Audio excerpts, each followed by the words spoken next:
Wait, no way. No way.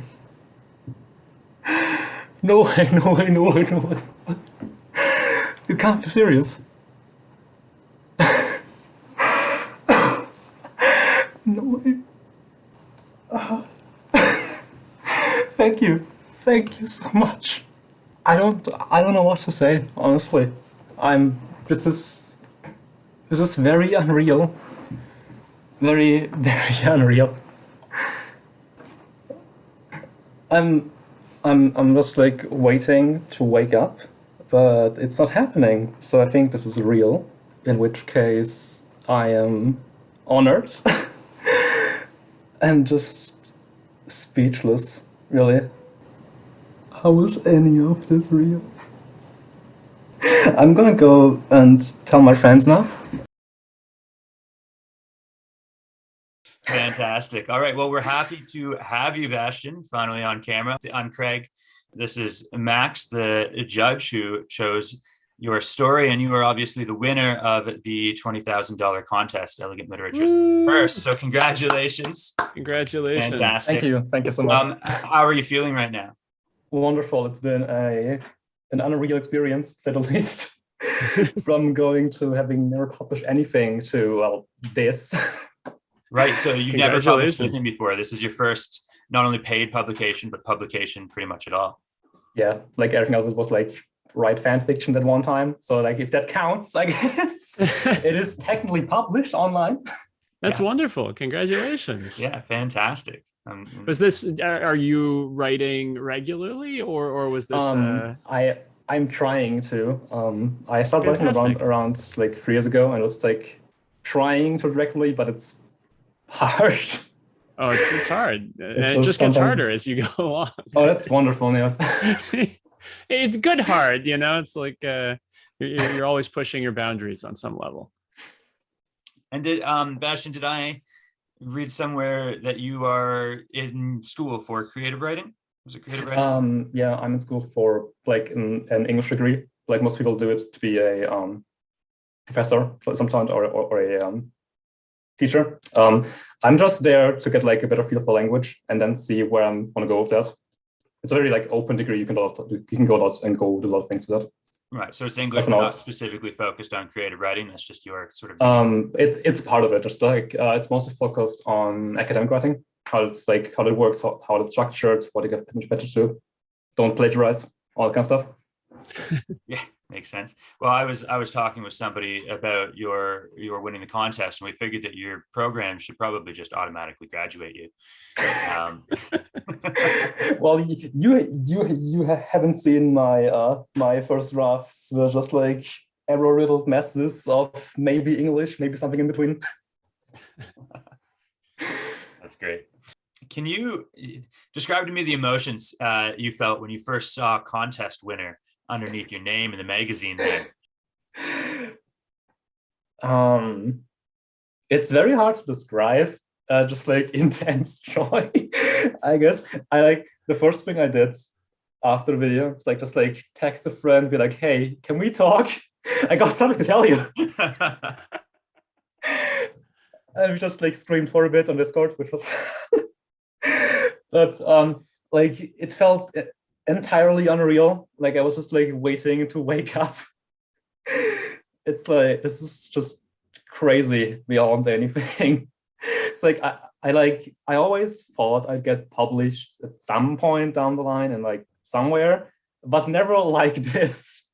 Never anything close to this, which is just crazy in every sense of the word. Well, I'm very glad that it happened this way, and it's pretty exciting to me that you haven't been published before, because that's kind of what Elegant Literature is trying to do is help new writers. So we're pretty excited to see where you go with your career from here. Hopefully the money can help you do that. But even besides the money, I think that your writing talent and ideations there can probably take you quite a long way, and we'll be following you throughout that. Thank you. Thank you all. Yeah. Oh. Yeah. All right. Well, I'm going to turn it over for Max if you've had some questions that you want to ask Bastian. I did. I'd like to build actually on that last sort of comment that you made.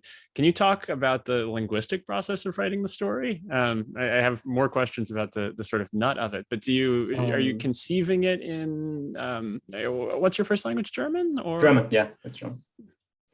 So are you conceiving of it in German, or is it an English process from start to finish when you're working in English, or translation?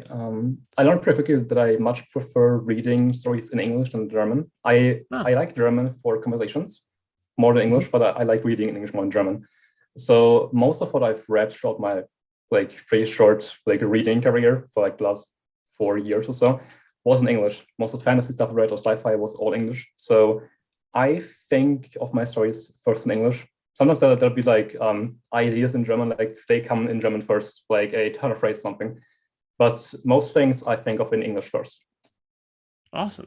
That puts you in a sort of strong company. I understand that's sort of how Hanurai Naimi, who writes his science fiction and fantasy, is all in English. His first language is, I think, Finnish. But yes, it's just difficult because like I always feel like I'm 5 steps behind, just like in terms of raw vocabulary, where it's like this is probably a word that like people know, but I have like to Google it and be like, yeah, oh, this is a window. Okay, cool. Well, there's a power in that too, though. There's a direction of vocabulary that you'd start using everything with intent, which I think very much comes across in your story. Yeah, it's always just like an experience reading a work that's considered difficult for native speakers and trying to like get anywhere without like a dictionary app like all the time. But it's fun. Have you tried to struggle your way through Shakespeare? I haven't yet, but I'm supposed to do it right now for uni actually, but I put it off. We have begun to talk about some of his early works, which has been really cool. Like most of it is like I can like either like get just by what I know or just by context. So some words are just like, yeah, okay, I've never heard this in my life before. What does this mean? I think that's Shakespeare for a lot of English speakers too. It's the fun of reading him. But that's reassuring. Yeah, you're not alone.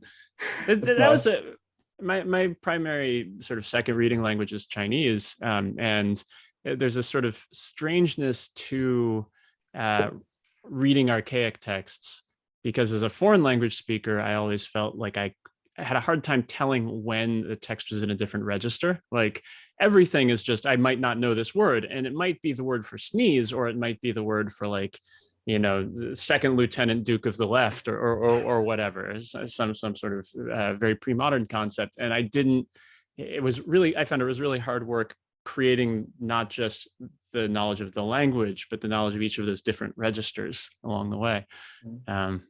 So good luck with your Shakespearean adventures. Thank you. I'll need it. I wanted to talk about the story, though, a little bit. Can you first just tell me a bit about how the story grew?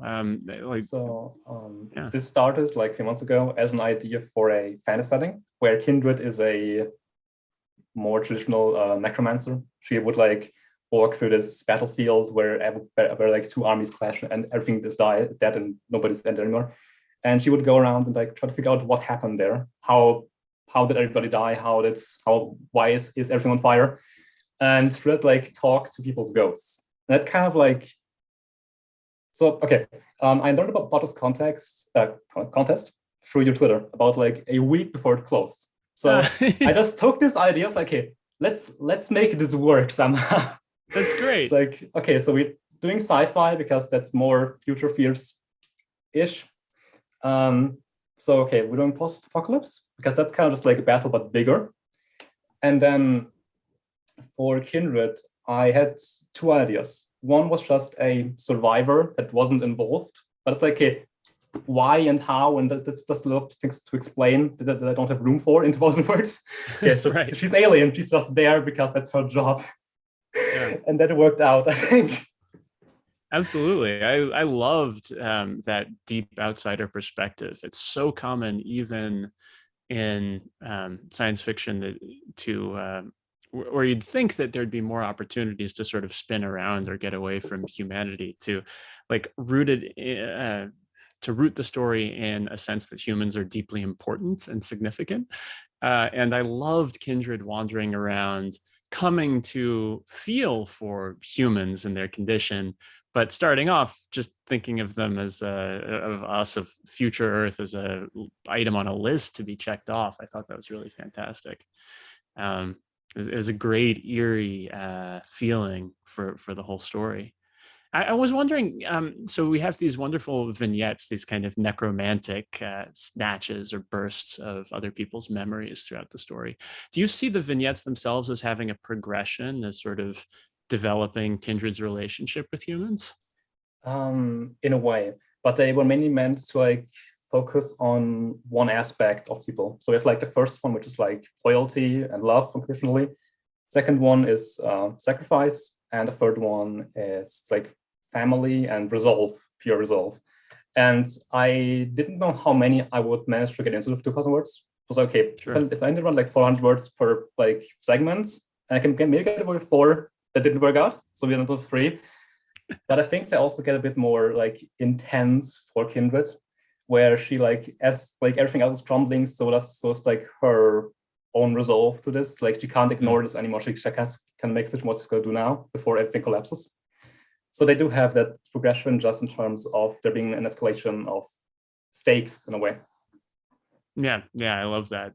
It continues to get more psychologically risky for her, risky in terms of her own decision to involve or not, which is something else that I wanted to talk about a little bit. The story touches on the anthropologist's qualm, almost the duty to report, to analyze versus the duty to intervene. And we definitely see Kindred moving from someone whose job is to not passively, to actively go around and unearth what happened, to someone who's really trying to make a difference, to change the subject under discussion. This is a tension we see in a lot of science fiction, from Star Trek's Prime Directive all the way through. How do you feel about Kindred's choice in the end? Kindred's choice is interesting because, like I mentioned, a story that's like they don't do this because they believe that a species that did this can't be trusted to not do it again.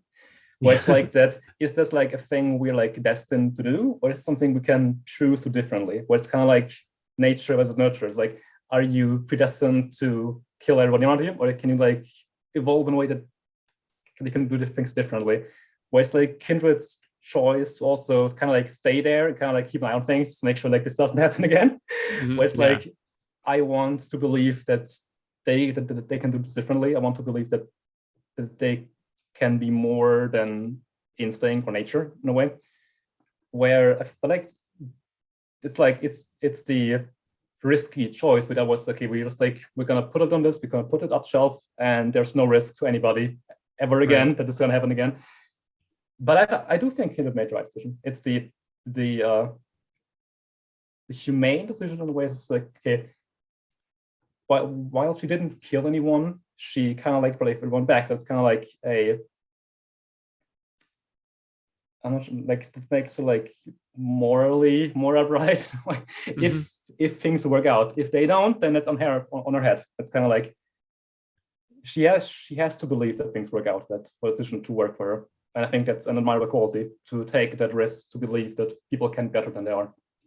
Yeah, I agree. I'm also struck by some parallels that I see anyway between Kindred's experience of humans and sort of Kindred's experience of herself. You don't touch too much on her society or the place that she's coming from, but she seems, in the opening pages of the story, the opening paragraphs, kind of grounds down a little bit. She's doing the job because she has the job to do.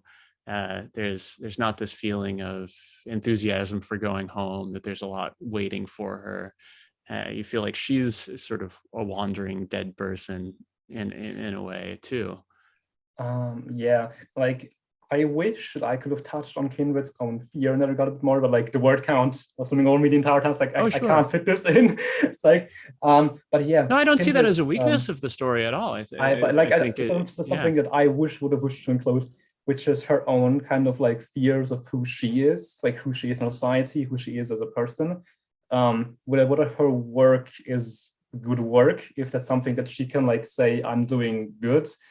Also, like, if it's like, I like also thought of it as a job that she like went into like many years ago as like super excited. I can go out and see all these wonderful things, and just got there and it's just like dead things for a few hundred years. And now she's here and she's just kind of done with everything. It's like, yeah, I've seen this a million times. Just get to the good bit that I can go home and I'll go to bed. But sure. I mean, it's this is maybe a weird thing to say, but it strikes me as sort of the genre reader's position in a little way, right? You start off with this sense of the limitless potential of imaginative work, of like, science fiction could be anywhere in the universe. Fantasy, literally anything on the page, doesn't matter whether it's physically possible or not.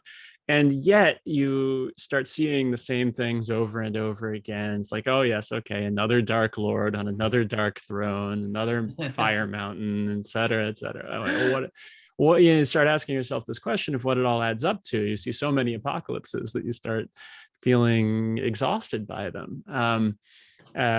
I don't know, maybe that's just me, but it's like, it's this, and even outside of genre, I think anyone who gets seriously involved in something that they deeply love will reach a point where that thing, just by overexposure, starts to feel a little boring, or you start needing a little more.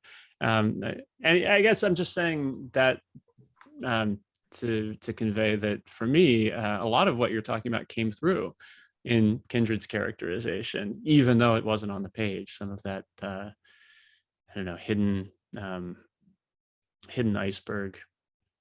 That's wonderful to hear. Yeah, it's all issue with it's like I have to like imply many things that like just don't fit in there. So it's like it's nice to know that like these things came through, even when they were not like in the text. That's always nice to hear. Yeah, absolutely. And I mean, I think that this this work, it's a challenge getting everything in 2,000 words is quite short, even for short stories. And I think that this story did an incredible job of being a standalone piece within that constricture. Obviously, I mean, it won the contest, but it also lends itself to, I think, being expanded on. Like, there's clearly so much more involved in this universe that you've created, and you've given us an excellent and concise snapshot.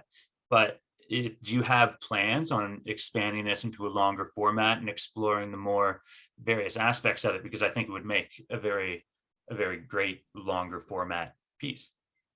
Not for now, at least. I have a few other things that I want to like devote time to, but I definitely think there's a lot to explore in a universe where there's so much life that something like Earth's just like a drop in the ocean. There's like so much to explore there, and I think I'll definitely like return to it at some point. Maybe not like now, but somewhere down the line.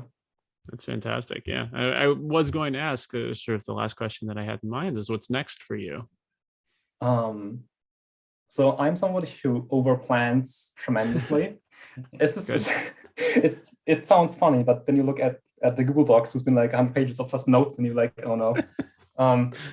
There's like a few things I want to do. There's like this like super long fantasies thing that I want to write someday, but like not now because it's just too much. I just want to like work on a novel that works on its own, and it's like one thing, and it's done, it's out there, and I can do something else and probably improve. I really want to write about mecha and Excellent. like mecha cosmic horror, and just kind of like get out there with just being weird to like no end. And like mecha is just a thing that like that's like so ingrained as a visual thing. But like recently we've got to see like a few things. We had Django Rexter's novella, which I think Harvey said something.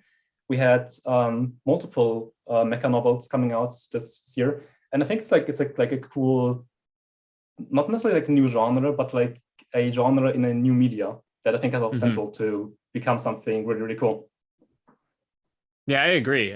Both in the visuality of mecha as a sort of, as it's currently existing genre, and in the number of different ways that people are trying to play with it right now. It's a really hard nut to crack. When you're drawing a giant robot, you can get that feeling of scale. And so much of the fun of watching a mecha show is watching those things move through space and fire large guns at each other and come apart. So how do you convey that? Yeah, exactly. In prose, it's gonna be really it's a huge challenging, I think. challenge. But probably also like fun to kind of figure out, okay, how can I make this without it being just like a list of how this thing looks for like 10 pages? Just like, yeah, Yeah, this right. thing is as tall as 2 buildings and it's made of like this plating, and like, no. Yeah, maybe you can go the Dinotopia angle, like have a little sketch in there, this is what it looks like. And then That would be really cool, yeah. Yeah. Production challenge. I don't know. Can you draw? So like I tried drawing for all of 2 weeks, got intensely frustrated and gave up. That was my career in that field. I have so much respect for artists who can like get through that like first big phase of just sucking it out. And like work through it and just like do all these wonderful things, because I can't. I get frustrated way too easily. You got the clear visual in your head, and then somehow it's all just squiggles on the paper. Just this, and it's ugly, and go away, please. I don't want to look at you. It's like it's the first draft, but worse. That's exactly right. Artists are a special quality. I had a question. Bastian, you mentioned that you found the contest through Max's Twitter. So do I gather that you are a Max Gladstone fan from before? Yeah, I got into craft sequence in I think like 2018 and got all the books. And then I read Time War, which was challenging to say the least. I'm sorry. Yeah, no, don't. Poetic for English as a second language, I'm sure. It's easily one of my all-time favorite books, Time War. Thank you. And then I got the audiobook for Empress of Forever, which was wonderful. So, yeah, Thank you. Did Time War influence you at all in the story? Because I read Time War earlier this year, and when I saw your story, it instantly made me think of it. And I don't know if that's just because it was sort of similar in space, and the aliens had their modular body parts, and there was command involved in it, or was it influenced on your end by that at all, or is it just me making a connection? I think like Kindred was inspired by Time War in the way that they also can like just like alter their bodies in like different ways was seen in the book. In like really just out there ways, which I didn't want to kind of want to keep it like a bit grounded. Like she can like transform a bit, but like she's still humanoid in that regard. She's still like a person in a lot of ways. She's not like super tall or like super bright or something. But it's like I think the 2 things that like influence the most is Time War and the way necromancy works in the Locked Tomb books. Especially in the second one where it's just like Harrow like using her own bone metal to like do all these like crazy, disgusting things that are wonderful, but like super disgusting also. It's great, right? Yeah, just so long as you don't mind your fingers going in all directions. Oh yeah, Harrow I just like from the book. It's like I wouldn't want to do it, but go girl. That's right. Full agree. Tell me about the first time that you wanted to be a fiction writer. Like, was there a moment where you read a certain book, right, and knew that that's what you wanted to do, or how did it come about for you? So I didn't start reading until like 2018. Like all the other books I read for school, just like things for school that I had to read, and then I got into reading through. I think it was Becky Travers, A Long Way to Small Encounters. I was like, okay, this is really cool. This is books. I want to read more books. And then I just like started reading a lot. And through the I was like, okay, this is really cool. Maybe I can do this. And I was like gone to like fan fiction for a bit. And then I read more and read more. It's okay. And then I tried writing myself and it was really bad. And I kept going. And then it was still really bad. And I kept going. And then it was okay. And then it got better, and now we're here. But it's just like a process of like just like reading a lot and also like finding things you enjoy reading. I think that's like all the things I before is just like, okay, this is just this is okay, but like I wouldn't read this if I wasn't forced to by school. Where I think like once you find the things you enjoy reading, there's like, I think a lot of people just like an urge to be like, yeah, I want to create something as well, something fantastical, something that's like similar to this, or like at least like can make people feel similar to how this made me feel. Yeah, that's a great answer. And I actually have the same question for you, Max. Is when did you, because you've had a varied career, so I've read in your biographies and things like that. When did you know that you wanted to be a fiction writer? I've been writing fiction in some ways since I was a kid. It was just always one of the ways I process the world, especially imaginative fiction. I started fantasy science fiction. That's what I mean there. So I've always been a storyteller, and specifically, I've always loved writing those stories down. It was a way that I amused myself from way back. Probably the moment where I realized that I wanted to do this seriously as a profession, as opposed to just something that I was doing, was in senior year of high school. I'd been involved in a fan fiction sort of play-by-post forum role-playing situation for a while. It was called the Fantasy Powers League. It was a sort of a competitive creative writing site, where you create characters and then people would vote on who they think would win, but winning was extremely loosely defined, so it ended up being who was written more compellingly. Who would you like to follow more, see their continuing adventures? So this led to a lot of characters piling up that people had written and had sometimes even written stories about, but hadn't done much with in a little while. So I put out a big call. If you have a character that you want to have a heroic death scene, send them to me, and I'll incorporate them into some gigantic sprawling narrative, and it'll all be set on fire and great. And I spent a year working on this project, and at the end of it, I had a wonderful time. The readers were super excited. The people who gave me their characters were really into it, and I thought, oh wow, this is basically, there is a job that's this, and I just had a ton of fun doing it. So, and it looks like I'm kind of good at it. Yeah, you can get paid to do this. Let's see, and the answer is theoretically. And so I've been chasing that ever since. There are a lot of different origin stories that I could tell, but that's a pretty good one. That's great. So Max, can you tell me what your writing process is like? What does it look like? How do you start? How do you approach a project? Sure, it changes. There's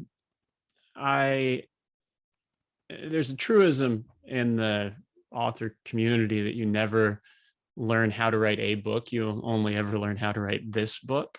And that's true on the level of what words go on the page. And also in my experience, it's even true of all the sort of meta architectural stuff. There are books that work extremely well when you outline them exhaustively. There are books that work extremely well when you go into them totally blind and just start sort of chipping away and see what happens.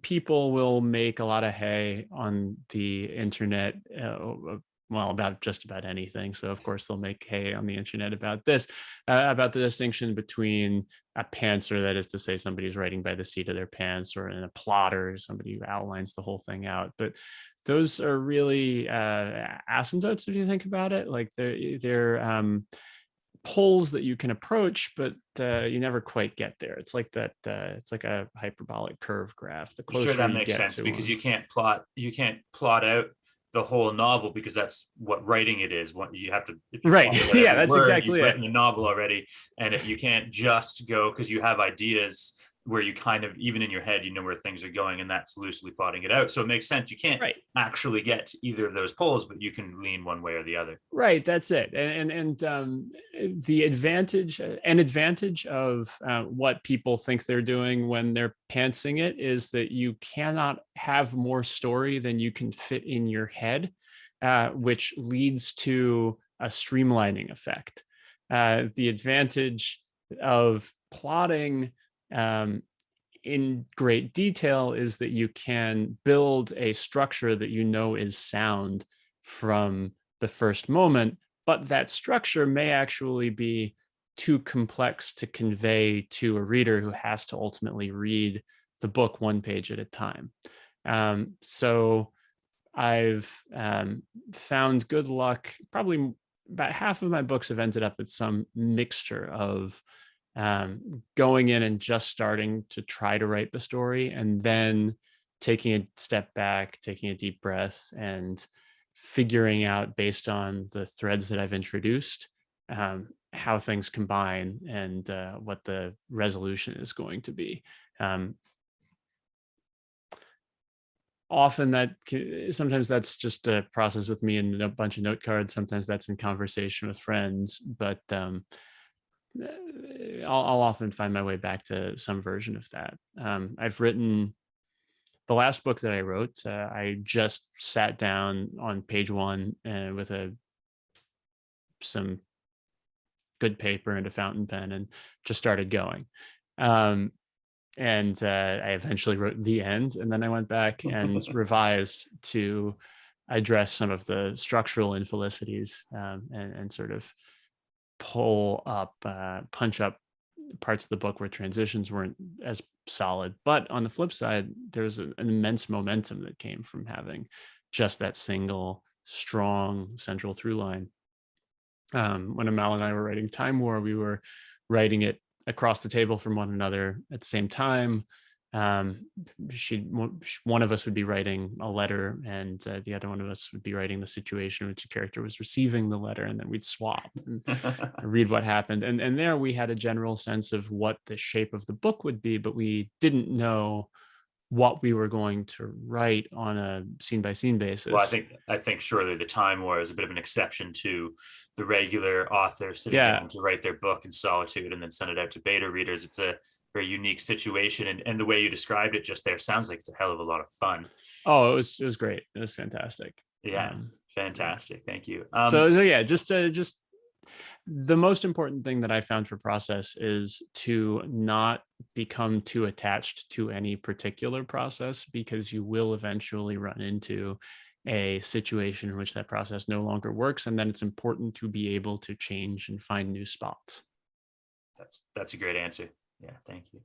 Bastian, I think you touched on this a little bit, but I want you to tell me about the moment that you sort of first came up with Kindred. Like, what was the first thought that you decided to flesh out that became, you've been working on this, you said, for months now. So I want to know what that first sort of kernel idea that came to you, and how it came to you, and what it was and why you decided to flesh it out.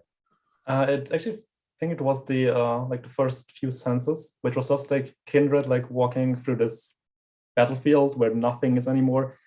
And it's like that image of like this one person walking through like this endlessness of nothing, basically, just stuck with me. There's it's like this idea that there's like a person there that's like that it wasn't involved, but now it's like figure out what happened in a way where like, and I do it like through like not like usual means, but like by literally like going through memories of the dead and kind of like through that like reliving what happened here in like an unconventional sort of like necromancy in a way. But yeah, that fascinated me, that idea of just slowly like piecing together what happened there, which I ended up scrapping for Kindred because like we don't really get an answer to that.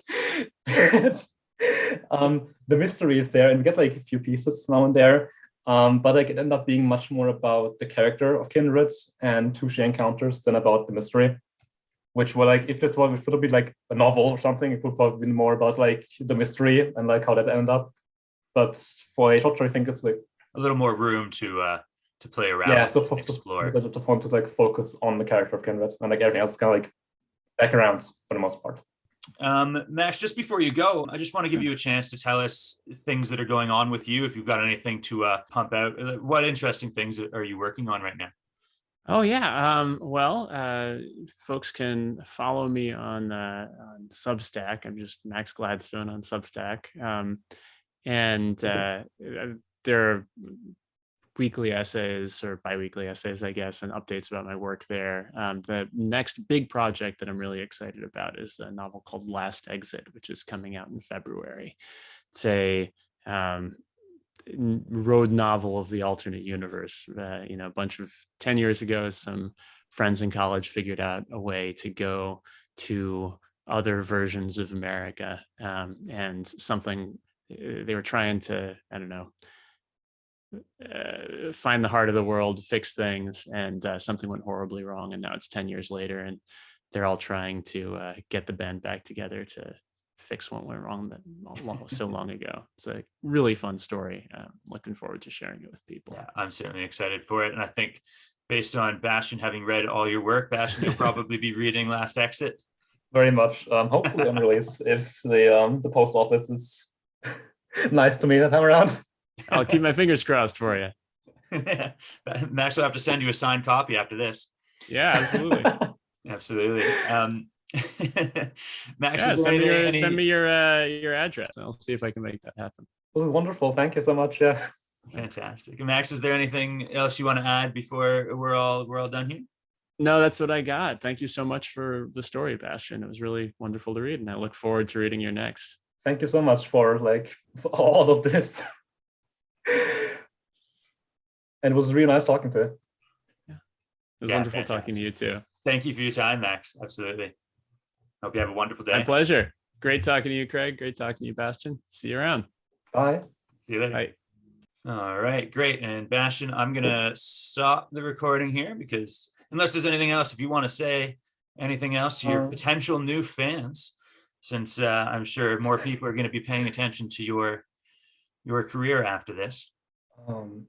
Well, if you're interested in anything new from me, you can follow me on Twitter, where I'm trying to be active, but for now it's just mostly retweets of art.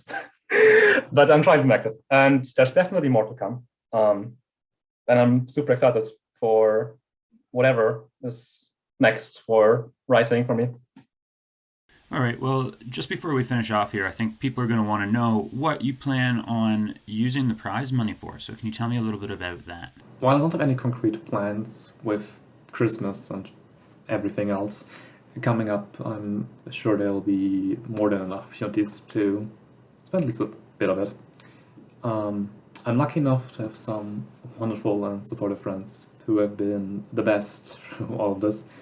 At least one of which is going to probably watch this, in which case, hi, you know who you are. And I'm sure there'll be some surprises in stock in the next few weeks for all of us. And as for the rest, well, you never can run enough books, can you? At least until you run enough space for shelves. But yeah, no concrete plans for most of it. We'll just see where we go from here.